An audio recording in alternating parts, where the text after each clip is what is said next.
My brother, this love, it get as it dey be. I mean, don't mind my pidgin English. The emotions of love is a very, very beautiful thing.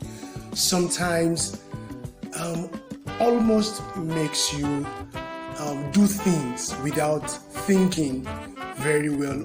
Even when you think deeply, there's this energy that comes from within that wants to make you dare things you had never done before. I had said to my mom a few years before that once I moved to Jos, I am only coming to visit you once. But suddenly Ibukun came into the picture and everything changed. Suddenly I was willing to pick up my bag every 3 months. All right, stomach 14 hours on Nigerian road. And then I wouldn't mind. The joy of who I was going to see is amazing. That everything, the pain, I was willing to go through the pain. Right, I had an engagement in Yenagoa and I said, hey babe, I am going to Yenagoa, and then I would go from Yenagoa back to Jos. So that was how I got down to Ilorin without her knowledge. Yes, she suspected, especially when I got to Ilorin, all right, because my initial journey down to Yenagoa took me about 16 hours. But when I was returning from Yenagoa to Jos, supposedly, it took me like half the time. And she was like, how did that happen? All right. So the next morning she says, let's have a video call. Usually we do have our calls between 9 in the morning, just before I resume, and then sometimes after, maybe 12. So she says, let's have a video call. But luckily for me, a room in my parents' house, particularly my mom's room, looks like one of the rooms in the offices where I do have calls, where I do take my calls with her, especially when it's a video call. So I went inside, changed my shirt into something that looks like an office wear, and then went into my mom's room, sat on the bed, and then called her. So she saw it and she was like, okay, fine.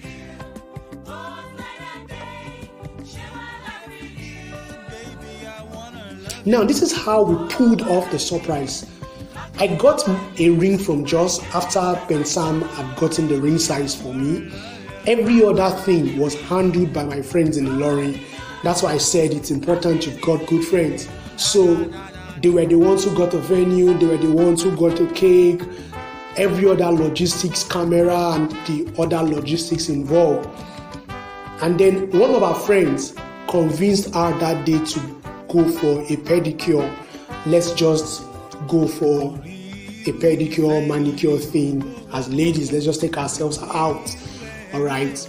And then brought her after that, said, let's go grab a bite in a restaurant where I was waiting.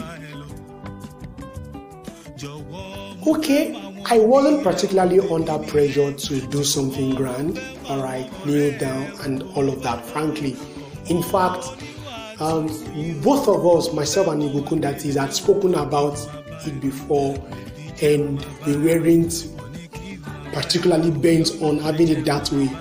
Only that I asked her, all right, what her fantasy was and what her fantasy proposal would look like, and she told me, she described it, and so I decided on my own to pull it off.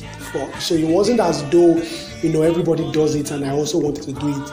Both of us had agreed that, we knew what was up. We had decided that we were going to get married after a year, so it did not matter that I knelt down and all of that. So even when I got to the restaurant, I remember the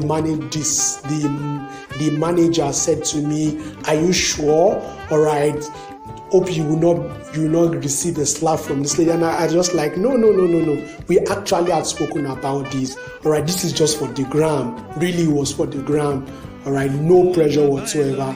I knew what was going to be the outcome of that. Once again, so it's important that you discuss with your partner, with your boyfriend or girlfriend. You know where you guys are going before you go for the show off. Thank you, guys. So That's how the proposal happened. See you guys tomorrow in the next episode. Bye.